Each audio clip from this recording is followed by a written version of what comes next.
we thought it'd be a good, fun metaphor for obviously the conditions that we're seeing in the market today.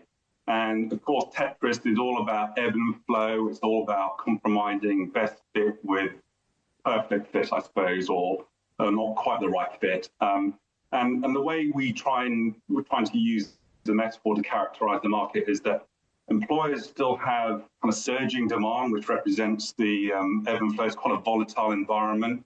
And they need resources to, of course, deliver products or deliver services. And they have to compromise on the kind of best fit available for the roles that they need to fill here and now to deliver the immediate demand. But it also allows them to buy time as they apply tactics to, upskill individuals, progress people, or find the next better fit from the market a little bit later.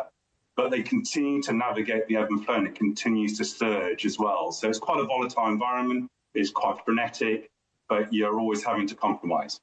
Chris, I started out my morning reading a Wall Street Journal piece about how the Boeing CEO and CFOs are using private jets and pop-up offices, and the message that sends to the workforce that they're not also prepared to go into headquarters at this point, that they're using a series of alternatives that keeps really a hybrid or fluid working environment available for themselves. Is that the similar situation here in the UK? You've had a lot of people that have changed the way they work with the COVID. Some of them have moved out to the regions. This game of talent Tetris continues because the right people are not in the right places for a lot of employers who now want those people in offices. Well, that's again, we think that's a key structural change for the market versus pre-COVID. And individual choice is most definitely accelerated across the last 2 or 3 years.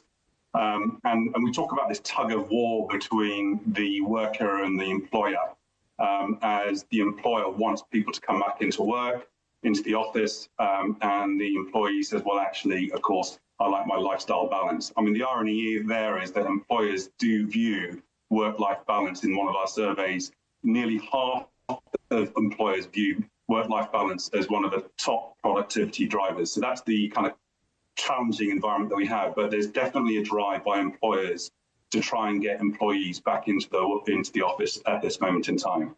Chris, one of the most amazing things about where I work and where Karen works is if you stop 10 people in the corridor, 8 of them are from different nations as well. And I love the fact that we are such a cosmopolitan organisation. How difficult is it for British employers to get talent from overseas at the moment compared with, as you say, a few years ago?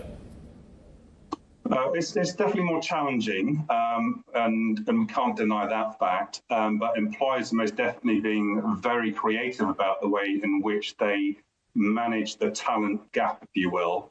And so there's definitely been a shift toward reskilling and upskilling of existing workers, being prepared to compromise on that fit that I mentioned earlier, where employers, nearly half of them actually, are prepared to compromise hard technical skills that may not be available for the market and identify individuals or candidates that have teachable skills.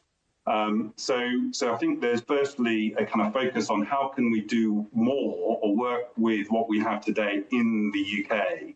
But there's, of course, the foreign workforce, as you mentioned there.